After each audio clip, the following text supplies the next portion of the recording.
With lockdowns easing across the world, the virus is making a comeback. South Korea won the first round of the COVID-19 battle, but it's now bracing for a second wave of infections. And that's not the only challenge for this country. Its northern neighbor is acting up. North Korea is drifting away over balloons floated across the border.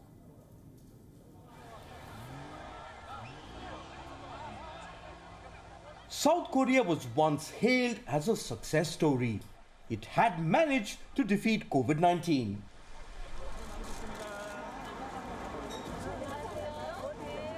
Schools were reopened, normalcy was returning. The country stood out as a glorious example. But with the easing of restrictions and increased violation of social distancing norms, the virus has returned. Health experts have warned of a new spurt, a second wave. 56 new cases were reported on Thursday. If 50 daily cases continue for more than 2 weeks, authorities will have to review rules. But the virus is not the only threat on the Korean peninsula. The neighbor too is acting up. North Korea has snapped all communication with the South. The trigger this time? Balloons. Yes, you heard that right. But these are no ordinary balloons. Not new either. For years, huge balloons have been floated into North Korea by South Korean activists.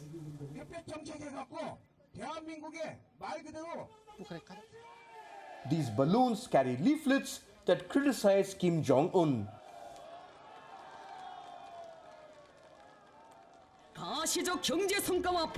But there is no space for dissent in North Korea. Critics are silenced, defectors are shot down, and balloons are deflated.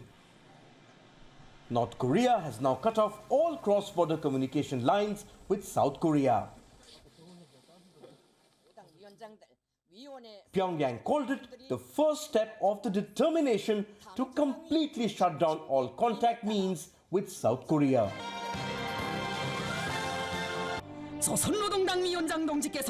Pyongyang says Seoul should have stopped activists from floating these balloons.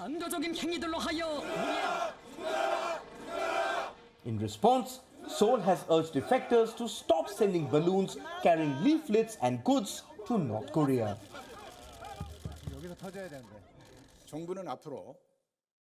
The government will begin strictly controlling activities such as leafletting and sending goods to North Korea and respond strictly to violations in accordance with the law.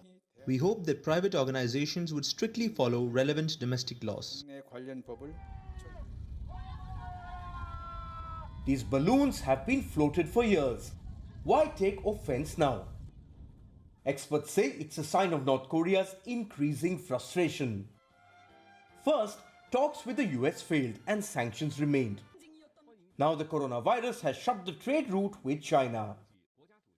The US has expressed disappointment with North Korea's decision to stop communication with the South.